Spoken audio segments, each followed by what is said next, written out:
Founder सदस्य हैं और आज विधानसभा में सबसे सीनियर 10 बार के विधायक हैं, सबसे इतना कोई भी नहीं। और इसके साथ साथ लोकसभा के सदस्य भी रहे, राज्यसभा के सदस्य भी रहे। तो इस समय विधानसभा में आजम साहब से सदस्य कर रहा हूँ इस वक्त की काफी यहाँ पे भीड़ है और हम आगे तक पहुँचने की कोशिश आजम भाई की मदद करते या संघर्ष करती दिख नहीं रही है। ये दुर्भाग्य है, रविदास मेहरोत्रा दुर्भाग्य है। रविदास मेहरोत्रा आपसे मिलने आ रहे हैं, ऐसी खबर आ गई है। अभी हमें अरे जी बात हुई बीच में क्यों डिस्टर्ब कर। तो देखिए, अभी हमें दिख नहीं रहा है कि समाजवादी पार्टी मदद कर नहीं पा रही, करना चाहिए था। तो अब तो हम तो यहाँ के बाद जाने के बाद वैसे तो नेताजी की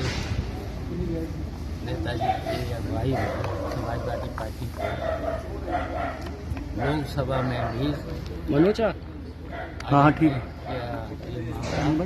रखना चाहिए। और जबकि लोकसभा में कई सदस्य हैं, राज्यसभा में भी कई सदस्य हैं, तो इस बात को और नेताजी की अगुवाई में अगर धरने पर भी बैठ जाते तो प्रधानमंत्री जरूर नेताजी की बात को सुनते, क्योंकि नेताजी सब जानते, पूरा देश जानता है कि प्रधानमंत्री बहुत नेताजी का बहुत सम्मान करते हैं। तो ये बात समाजवादी पार्टी के लोगों को रखना चाहिए था। इतना सीनियर, इतने फाउंडर मेंबर होते हुए भी आजम भाई की मदद नहीं हो पा रही। इतने छोटे छोटे मुकदमे, झूठे मुकदमे, इतने झूठे मुकदमे, अब केवल एक मुकदमा बचा, एक मुकदमा बचा है केवल। 6 महीना हो गई, बहस हो गई, सब कुछ हो गई, बात आपकी हुई, आपके साथ जा रहे हैं। देखिए, अब हम तो साथ हैं ही, आजम भाई के साथ हैं, आजम हमारे साथ हैं, हम उनके साथ हैं। बीजेपी में समाजवादी पार्टी छोड़ रहे हैं, समाजवादी पार्टी छोड़ रहे बनाएंगे। हैं, आजम खान समाजवादी पार्टी छोड़ रहे हैं।